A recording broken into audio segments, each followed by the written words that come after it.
My name is Naomi Carter, a 31-year-old single mother to my radiant little girl Lila, who had just turned 5. Never in all my darkest imaginations did I think my own father would one day call me the family's shame, spitting the words like venom across the table, before shoving us out into the frigid November night. What none of them knew, as their polished silverware gleamed and their glasses clinked with self-satisfaction, was that their comfortable lives had been sustained by my hidden fortune. For years, they lived off the empire I had quietly built while they treated me as though I were nothing. I simply rose from my seat that night, straightened my back and told them, fine. But fine did not mean acceptance. It meant the beginning of an ending. To understand why that moment fractured something beyond repair, you have to understand the Carters of Westbridge, a family obsessed with appearances. Our estate was perched in a gated Virginia neighborhood, its sweeping white columns and manicured hedges designed to impress. Inside those walls, love was rationed like currency, doled out only when reputations were secure and standards upheld. My father, Gregory Carter, was a banking executive who equated worth with numbers on a balance sheet. My mother, Victoria, moved through life like a porcelain figurine, flawless, untouchable and brittle. My older siblings had long played their assigned roles. Nathan, 2 years older, was the golden son, debate team captain, destined for the Ivy League. Amelia, my sister, had secured her family crown by marrying well and producing grandchildren on command. And then there was me, the odd one out. I loved code more than cotillions, startups more than soirees. At dinner parties I was the daughter they apologized for, the one with potential, if only she weren't so rebellious. But rebellion was the only thing that kept me alive. College was meant to be my escape, and for a while it was. In my senior year I met Evan in a business ethics course. He had the kind of smile that made you believe you were finally seen. For months I let myself believe in the fantasy of safety, of partnership. Then the test arrived. The kind of test that doesn't come with multiple choice answers but changes the course of your life. I was pregnant. When I told Evan, his face hardened, then disappeared. Within a week my number was blocked, his seat in class empty, his existence erased from my life. Called my parents. The silence that followed my confession was so sharp I could count the seconds, 29 of them in total, as though my life had stopped ticking altogether. Finally my father's voice sliced through, "You've humiliated us." My mother's solution was to whisper words like adoption and abortion in the dark corners of the house, as though erasing me could restore their reputation. But I refused. When I told them I was keeping my child, the air inside that mansion turned poisonous. At gatherings I was reduced to an afterthought. Their friends were told I was taking time off school for health reasons.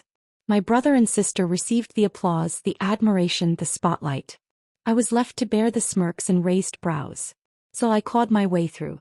I finished my degree online while cradling my newborn. At night, while Lila slept on a borrowed crib mattress, I coded furiously, feeding on the only certainty I had left. I could build something bigger than their disdain. And I did. The nights of exhaustion became the foundation of my empire. I took scraps of freelance coding work, sometimes pulling 2 consecutive nights without sleep, my daughter's cries echoing in the background. My family offered little more than token gestures, a few hours of babysitting laced with lectures about my ruined future. But in the quiet while they judged, I built. By Lila's first birthday, I had secured seed funding. By her third, I had sold my company to a major player for nearly $20 million after taxes. I did not tell them.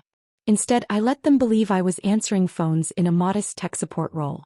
I moved into a decent 3-bedroom house but played small, deliberately so. I wanted their acceptance for me, not my bank account. Irony is a cruel companion. When my father's investments collapsed during the recession, I quietly funneled money through shell companies to save their home. When Nathan's ventures spiraled, angel investors appeared like magic, me in disguise. When Amelia begged for tuition to secure her children's spots at elite academies, scholarships materialized under names she'd never heard. They never knew, and I never told them. All the while, Lila grew like light itself, untouched by their shadows.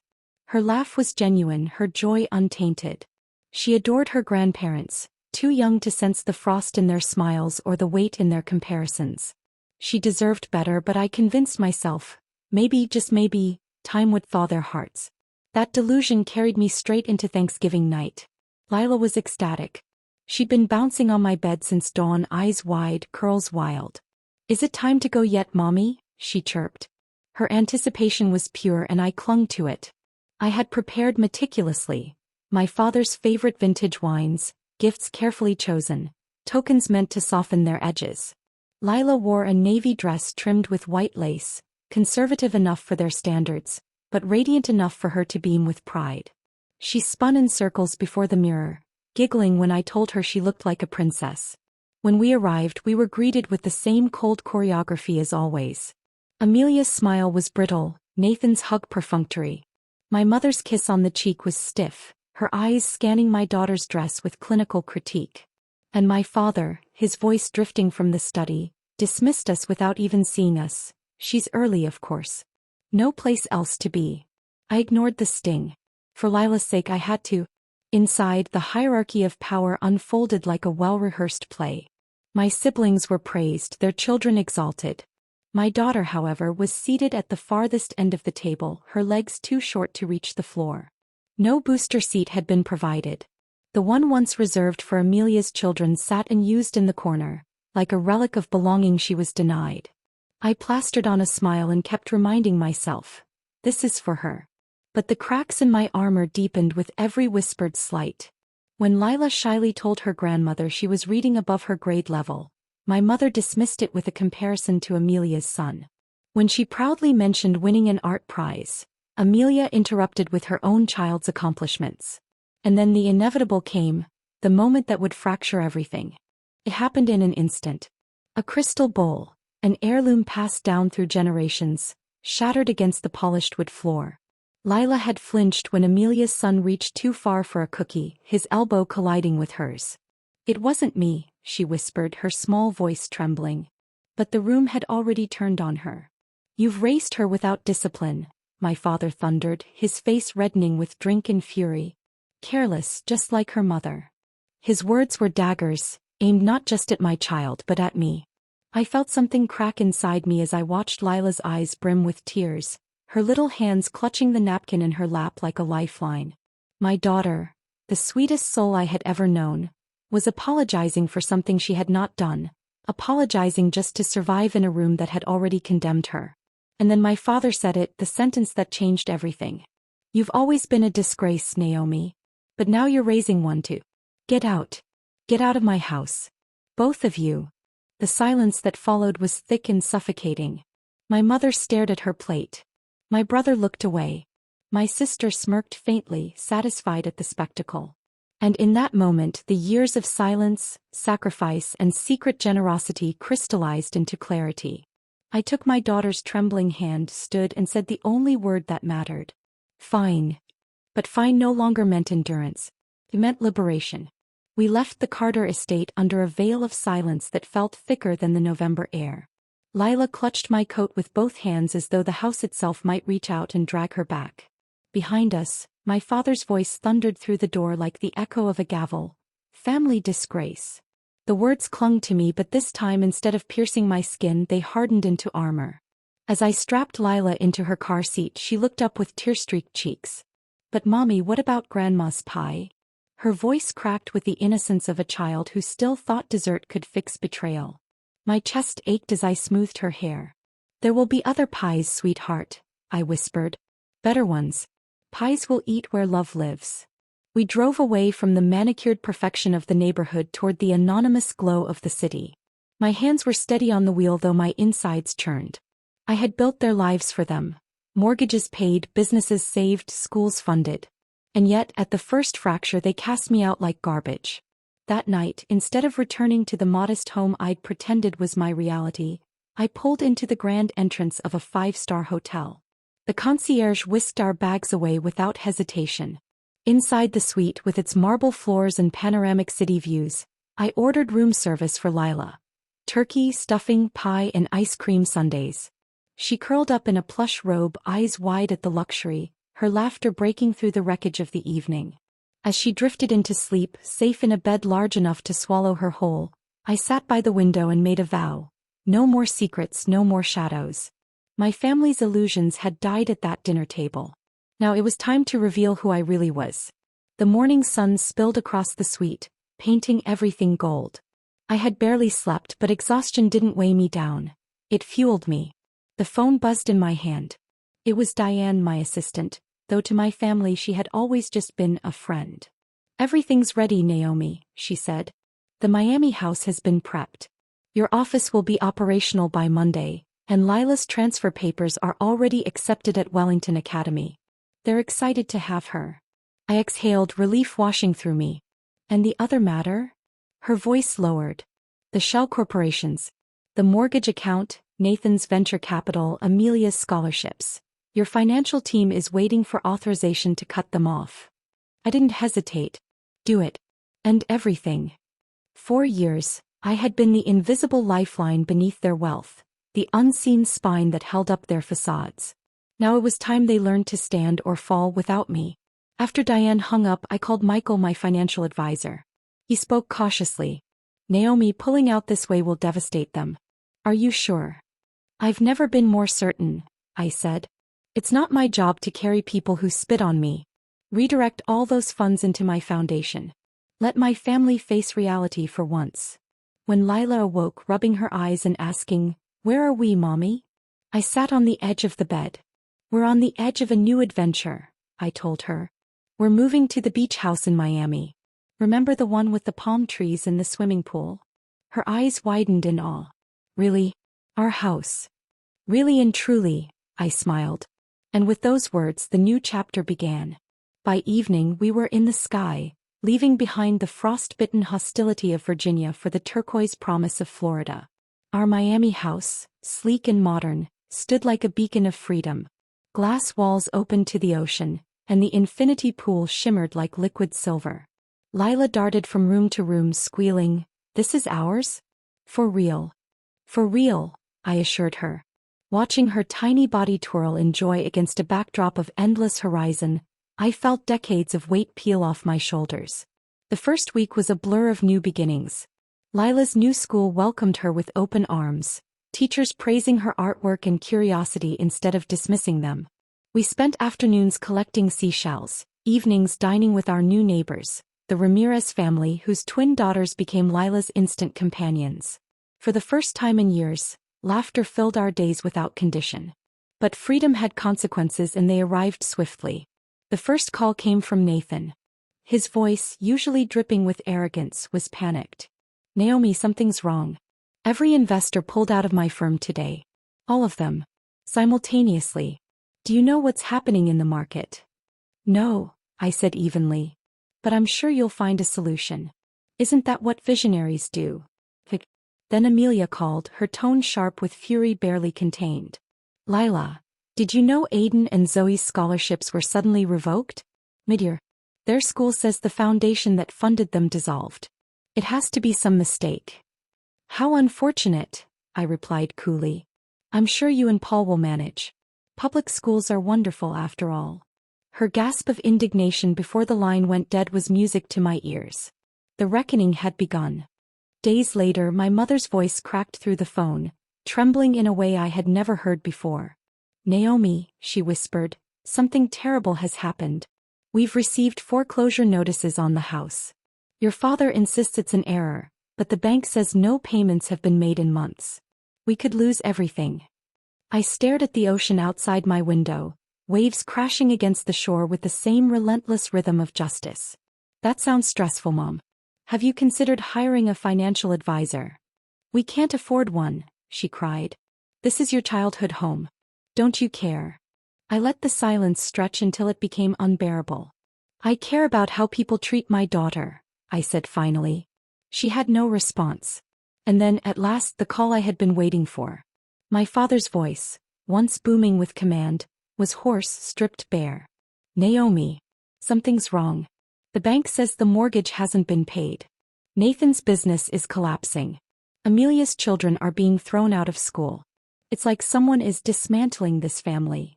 Or," I said, watching Lila sketch palm trees on the terrace, "maybe your family was never as solid as you thought." "What do you mean?" he demanded. "Where do you think the money came from all these years? The mortgage, Nathan's investors, Amelia's scholarships, the new cars, the country club fees." There was a long, ragged silence. That was you. His voice cracked. It was always me. I built a company from nothing, sold it for millions, and used that wealth to carry you. You mocked me as a failure while feasting on my success. That's impossible, he muttered. You worked in tech support. I smiled bitterly. No, Dad. I owned the company. The silence on the line was so deep I could hear his breathing falter. Why? He asked finally, voice stripped of its arrogance. Why would you hide this? Because I wanted you to love me for me, not for my bank account. I wanted Lila to be seen as your granddaughter, not your benefactor's child. I thought if I gave enough you'd finally see us. But now I know, nothing would ever be enough. His old temper flickered. If this is true, restart the payments. Immediately. Your mother and I, Nathan, Amelia's children, we're drowning. You can't just abandon your family. Abandon. My laugh was sharp. I abandoned nothing. I carried you all for years and you spat on me in return. Actions have consequences, Dad. And this time you'll face them. You can't do this, he rasped. You'll regret it. No. What I regret, I said, my voice steady, is wasting years waiting for respect that never came. I ended the call before he could respond. For the first time in my life I wasn't afraid of him. The man who once towered like a colossus over my childhood had been reduced to a beggar pleading with the very daughter he had cast out. As the ocean breeze swept through the open balcony doors, I turned to Lila, who was laughing with the Ramirez twins in the pool. The sound was pure, unbroken by scorn or shame. This was our future. Not servitude to a family name, but freedom to build one of our own. And I swore I would never again let anyone, least of all the Carters, decide whether we belonged. After that call, something inside me finally settled. For years, I had been tethered to their disapproval like a marionette on strings, dancing to their expectations, aching for their applause. Now the strings were cut. I threw myself into building our new life. Lila adjusted beautifully to her Miami school, where teachers praised her drawings and her quick mind instead of dismissing her. She came home every afternoon bubbling with excitement, arms full of art projects and seashells she had collected during recess. Each day she seemed lighter, as though the shadows of judgment that had clung to us were finally gone. At night, after she fell asleep, I sat on the terrace staring at the endless ocean. Freedom tasted intoxicating, but with it came a flood of calls and messages from the very people who had discarded me. Some were angry, others desperate. Nathan sent panicked emails about catastrophic investor pullouts. Amelia left voicemails laced with venom about scholarships being revoked mid-year. And then there were the quieter ones. Texts from my mother in the early morning hours. We don't know what to do. Or, your father won't leave the study. He's ashamed. I wanted to feel vindicated. I wanted their suffering to taste sweet. But in truth what I felt most was relief. Finally, I wasn't drowning to keep them afloat. Meanwhile, I began shaping the next chapter of my company. I had already achieved financial freedom, but now I wanted to build something that mattered. An initiative for single parents in tech, a foundation to provide the opportunities one had once been denied. Every decision I made in those weeks was deliberate, to build a future defined by authenticity, not obligation.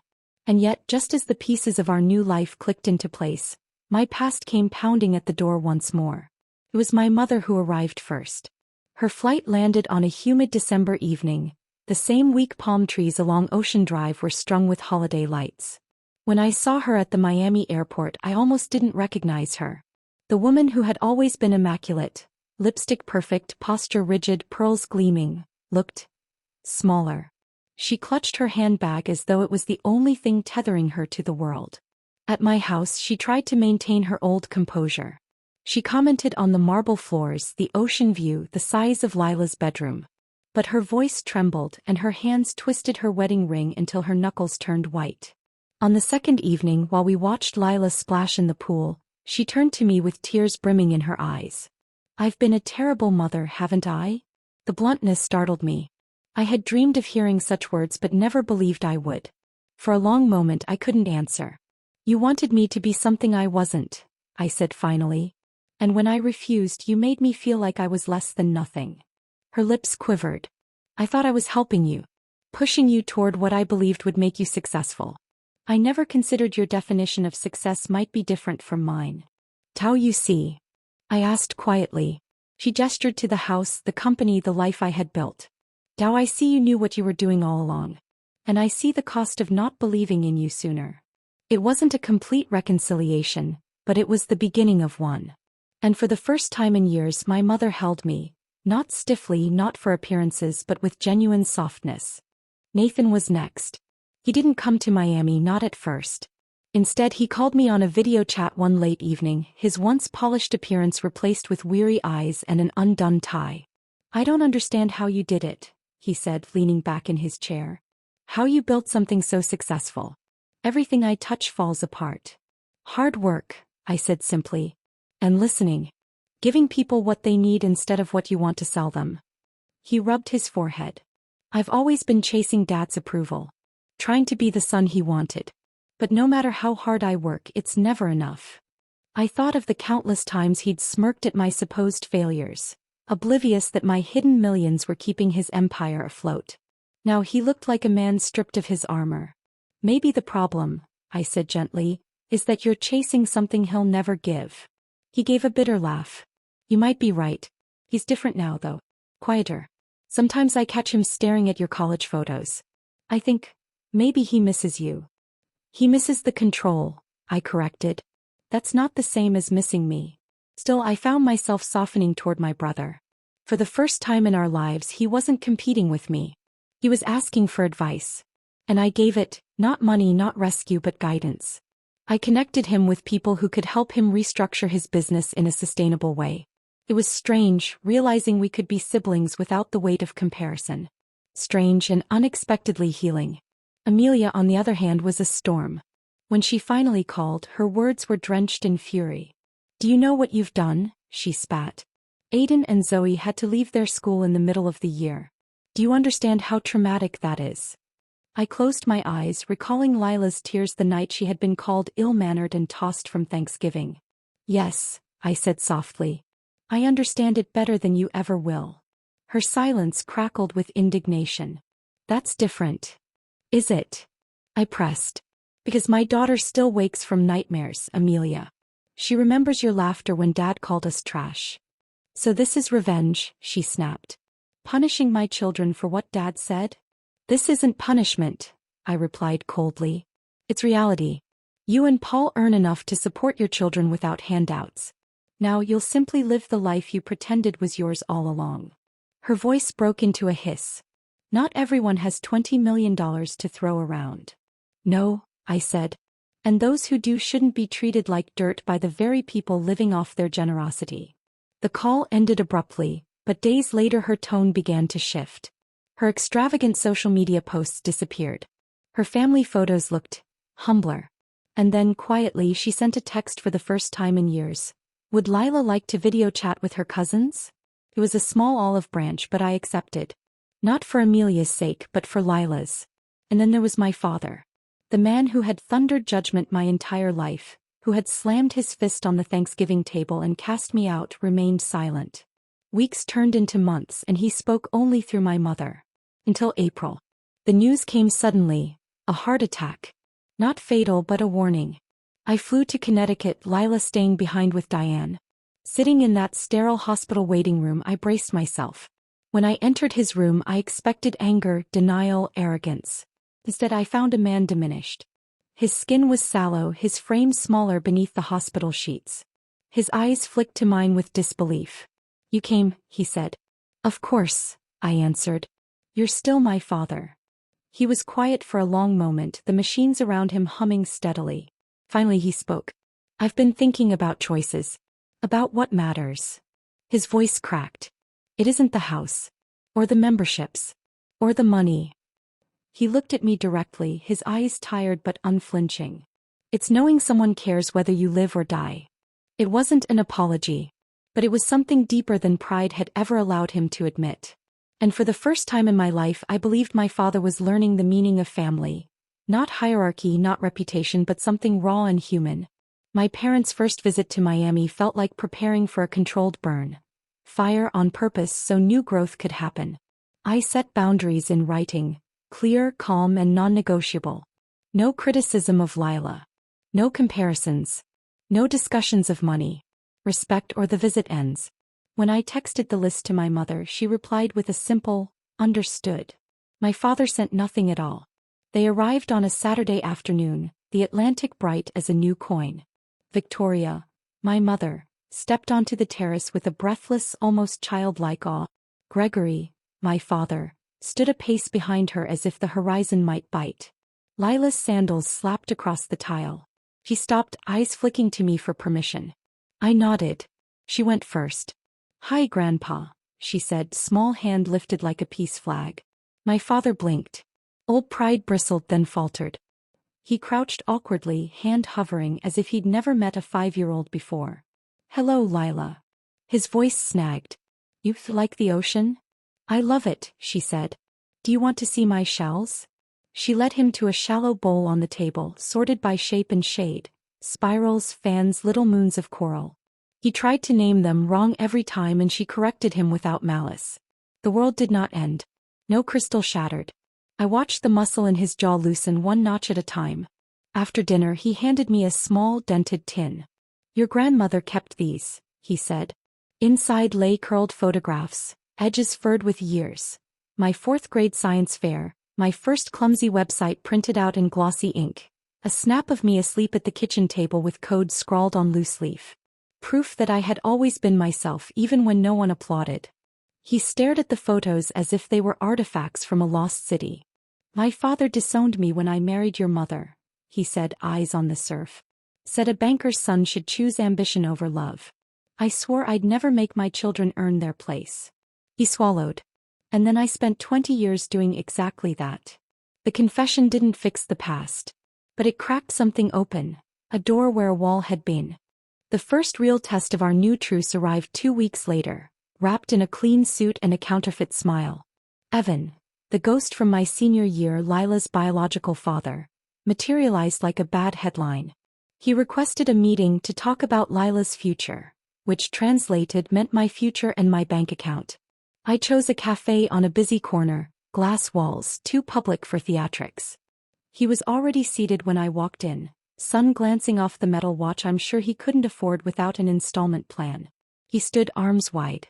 "Naomi, you look incredible." I didn't sit yet. "State your purpose." He laughed, surprised by the bluntness. "Straight to business." "I respect that." "Then, I've been thinking about the past. I was immature. We were kids. I'm ready to do right by." "By whom?" I asked. "Me? The child you blocked and abandoned? Or the number you heard when my company sold?" Color rose in his cheeks. He reached for sincerity and found strategy. "Lila deserves a father. I can be that now." "You had the chance," I said. "You sprinted the other direction." His mouth tightened. "Courts care about biology. Courts care about the best interest of the child," I countered. I slid a folder across the table. Timestamps of vanished messages, his abrupt withdrawal from classes, documented absence, a letter from a child psychologist noting the potential harm of reintroducing a stranger under pressure. "And I care about evidence." The smile cracked. "I don't want trouble," he said, which meant he wanted money. "You already have a lawyer's letter," I said. "If you reach out to Lila directly or attempt contact through my family, we'll file for a protective order and supervised contact will never be on the table. If you want a future conversation, you start with a real apology, therapy, a plan that centers her, not you, and you accept that money won't be part of it." His eyes hardened. "So this is who you became." "This is who I always was," I said, standing. "I just stopped apologizing for it." Outside, the air tasted like salt and steel. I texted Diane, "Keep the security protocols on high. Flag any contact attempts from him." Then I walked home into a sky the color of forgiveness, and kept none for the man who hadn't earned it. News of my foundation's winter gala brought a different kind of storm: polished shoes and sharpened smiles. We hosted it at a restored Art Deco hotel, all clean lines and jazz ghosts, to raise funds for scholarships and childcare stipends for single parents in tech. Media crews hovered. Donors pinned name tags like medals. Somewhere between the string quartet and the silent auction table, past and present collided. Amelia arrived uninvited, glittering in a gown one tier below opulent. I saw the calculation in her eyes. a sister's success repackaged as her stage. She cornered a donor, a real estate magnate with a talent for public benevolence, and tilted her head. Naomi means well, she cooed, but sometimes she confuses charity with revenge. Family is complicated, you know. I moved toward them, measured steps, spine a metronome. Before I could speak, a voice rose behind me, quiet but unmistakable. Family is what you protect, my father said. Gregory stepped into the light like a man learning to walk on new legs. He faced the donor, not his daughter, as if confessing to a jury. When I failed my daughter built something bigger than my pride. She didn't punish us. He stopped paying our way. There's a difference. Silence gathered like silk. Amelia's smile thinned. The donor glanced between us, antennae buzzing for scandal, then for truth. I extended a hand to my sister first. If you want to volunteer tonight, I said, the childcare team needs extra hands with the art corner. Her jaw clenched. It was an out, a chance to pivot from spectacle to service. She hesitated, then followed me down the hall where kids hovered over paper crowns and washable markers. 10 minutes later she was kneeling beside a boy, showing him how to fold paper into a boat. Her sequins caught the light like 1,000 tiny yes. Back in the ballroom, my father found me near the stage. He didn't touch my arm, he'd learned to ask without words. I nodded. He spoke into the microphone, voice steady. I used to measure success in acquisitions, he said. Tonight I'm learning to measure it in second chances. The room stood with him. Not for the banker. For the man admitting he'd been wrong. In late May the sky changed its mind. One morning the ocean wore a grin of whitecaps. By noon sirens bloomed along the coast. A tropical system swelled into something with a name, then into a storm with intent. Miami inhaled and boarded itself shut. We prepped with the calm choreography I'd learned to love. Water jugs, batteries, first aid kits, a fort of blankets for Lila in the interior hall. The Ramirez family joined us. The twins arrived with crayons and a solemn promise to share. My parents insisted on coming too. We'll be fine, I told them, but they arrived anyway with a cooler and a stubbornness that read strangely as love. The wind found the windows around midnight and sang a language older than judgment. Power snapped. The house shifted into the hum of generators and whispered prayers. At some clawing hour, a plank somewhere thudded like a giant knocking. Lila startled. My father rose. I'll check the patio doors, he said. No, I replied. Sit. I'll go. He shook his head. You stay with your daughter. The old command, but stripped of dominance. Wrapped instead in care. We moved together. Him ahead, me a step behind, both of us braced against the dark. At the sliding doors, a loose chaise had become a battering ram. We wrestled it down, wind shoving at our backs like an unruly god. For a moment we were two bodies against weather. No banker, no CEO, just breath and grit and pulse. When we returned to the hallway, Lila crawled into his lap without asking. He gathered her carefully, the way you hold something you were never taught to deserve. In the flashlight's halo, his face was years older and a fraction softer. I was wrong, he said, to the air or to me, or to the child who had forgiven him first. I was wrong about what matters. I was wrong about you. He met my eyes. I am sorry, Naomi. The words landed like rain after drought. Too late to save the earlier year's harvest, but right on time for whatever could grow next. Outside the storm howled and moved on. Inside something quiet and immense unclenched. After the storm the city smelled like wet concrete and citrus peels. Neighbors emerged with brooms and stories. We dragged palm fronds from driveways, checked on the elders at the corner condo, and shared coffee brewed on camp stoves. The world, forced briefly to its knees, stood up kinder. 2 days later, Evan tried again, this time by email layered in the language of redemption. Therapy started. New job. I want to do this the right way. He attached a photo of a certificate from some weekend workshop whose font screamed certificate more than substance. I stared at the screen at the old pattern tugging. Fix, forgive, fund. I forwarded the message to my attorney and typed only, please reply on my behalf. Boundaries unchanged. No contact with Lila. Then I closed the laptop and went outside where the ocean was practicing its soft voice again. That evening, with the generator finally silent and the house fully ours again, we ate dinner on the terrace. Simple food that tasted like luxury because we were together. My mother told Lila she was brave. My father asked if she'd teach him how to choose seashells and accept being wrong about their names. After dishes, I walked the beach alone. The horizon was a thin silver wire, the kind you could imagine stitching a life back together. I thought about all the versions of family I'd been taught to reverence. The perfect photograph, the hierarchy set like stone. Then I pictured our home that night. A banker learning softness, a daughter refusing to shrink, a child held with both hands, neighbors crossing property lines to help, and a future that required no one's permission. When I returned, Lila was waiting with a book. 2 chapters, she negotiated. I caved immediately. She fell asleep against my shoulder halfway through the second, breath warm and even. I carried her to bed and stood in the doorway until the quiet felt like a promise. My phone buzzed on the dresser. A text from Amelia. We're volunteering Saturday. Can we bring the kids by after? They want to see Lila's art wall.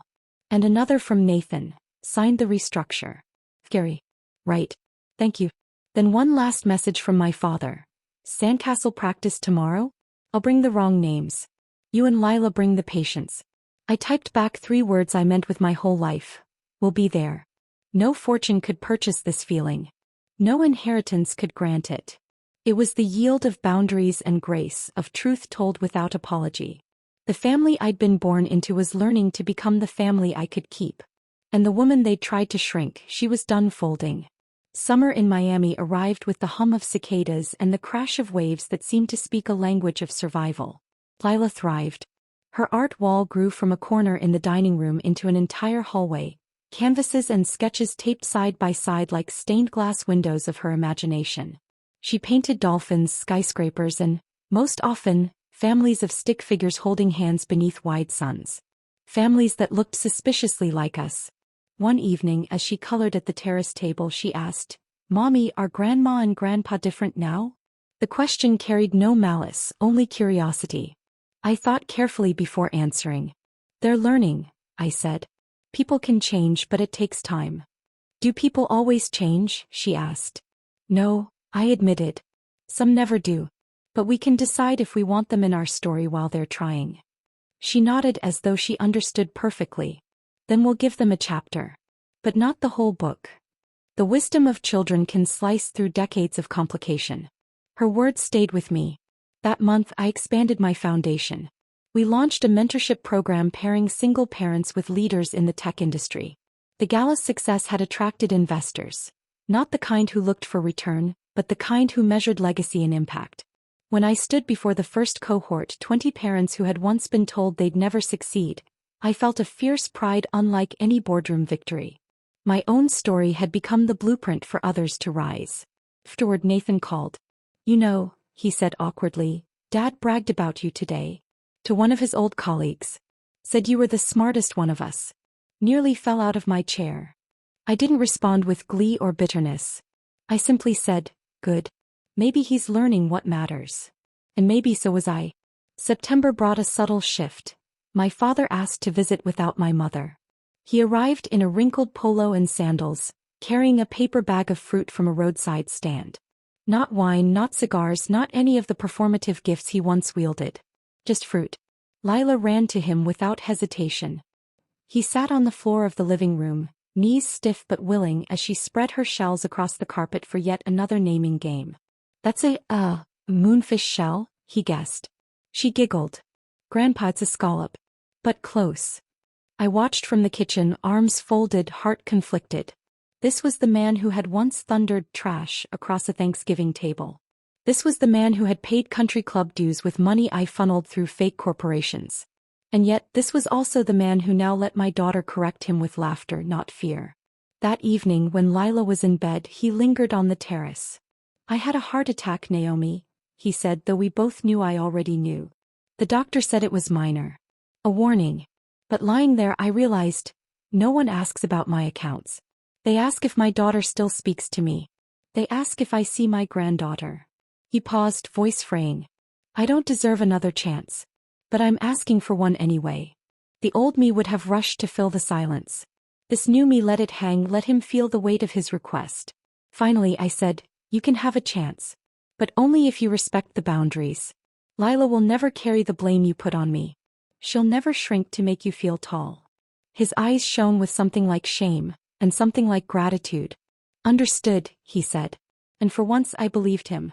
By October my foundation had grown beyond what I imagined. We partnered with universities to create scholarships for single parents studying computer science. The media coverage painted me as a phoenix rising from ashes, though few understood how sharp those ashes had been. Lila watched one segment on TV and whispered, "Mommy, you're famous." "Not famous," I corrected, pulling her close. "But maybe useful." Our life felt steady, but storms never vanish completely. One evening, Evan appeared again, this time at the school gates. He wore a pressed shirt and carried a cheap bouquet. My stomach clenched. Lila froze, unsure. I stepped between them. "You don't get to approach her," I said, low and cold. He spread his hands. "I'm trying, Naomi. Therapy, steady job, sobriety. I want to be part of her life." "Then you start by respecting mine," I snapped. I signaled to the security guard who escorted him off the grounds. My attorney filed for a restraining order the next day. The judge, unimpressed with his theatrics, granted it. Evan vanished once more, perhaps for good this time. That night Lila asked, "Why doesn't he love us the right way?" I sat on her bed, stroking her hair. "Because some people never learn how. But that's not your fault. You already have people who love you the right way. Grandpa, Grandma, Uncle Nathan, Aunt Amelia, even when they stumble. And me. Always me." Her eyes softened. "That's enough, Mommy." It was. More than enough. The holidays arrived, our first full year away from Virginia. We decorated a palm tree with string lights instead of a pine. The Ramirez family joined us along with my parents, now gentler, slower but trying. Amelia brought her kids who raced through the halls with Lila until laughter echoed like music. Even Nathan, once the golden child, admitted sheepishly that his restructured business was finally stable. "Turns out humility's a better teacher than Dad," he joked. On Christmas Eve we gathered by the terrace, ocean wind carrying the scent of salt and pine candles. My mother surprised us all by handing Lila a wrapped package. Inside was a sketchbook with her name embossed in gold. "For your art," Victoria said, voice thick. "So you'll never stop drawing." Lila's eyes lit up. "Thank you, Grandma." She threw her arms around her. And in that moment something cracked in me too. The woman who once measured worth in whispers had chosen to see my daughter for who she was. Later my father pulled me aside. He held no speeches, no commands, only a simple admission. "You were right," he said. "Money can build houses. But only love makes them homes." I studied him. "It's taken you decades to say that." "And decades to mean it," he replied. We stood in silence watching our children and grandchildren, no longer measured, no longer ranked, just alive, just laughing. It wasn't perfect, but it was real. And real, I realized, was all I ever wanted. 6 months later, the foundation hosted another gala, larger than the first. The ballroom sparkled, cameras flashed, and speeches rose. But what struck me most wasn't the grandeur. It was the table reserved for my family. My mother, radiant in simplicity rather than pretense. My father, quieter, holding Lila's hand. Nathan, confident but humble. Amelia, less sharp, more human. And Lila herself, beaming at the art display she had helped organize for the children in attendance. When it was my turn to speak, I didn't list figures or milestones. I told the story, not sanitized, not dramatized, but true. About a young woman branded a disgrace. About a child who deserved better. About the power of refusing to shrink. The room was silent, tears glistening on cheeks I didn't expect. When I finished, applause thundered like surf. Back at the table my father leaned in. "You've built something I could never buy," he said. "And I'm proud." This time I didn't crave his words. I didn't need them. But I accepted them, not as a crown but as a stone in the foundation I had already built. That night, as Lila and I walked barefoot along the shore, she asked, "Mommy, are we happy now?" The moon traced her curls in silver. I squeezed her hand. "Yes, baby. We're happy. Because we're free. And because we finally know what family really means." She smiled. "Then let's keep writing our story." We stood there, the ocean washing at our feet, the tide pulling away everything that no longer served us. And for the first time the future stretched wide and open. Not a burden but a canvas. Ours to fill stroke by stroke with nothing but truth.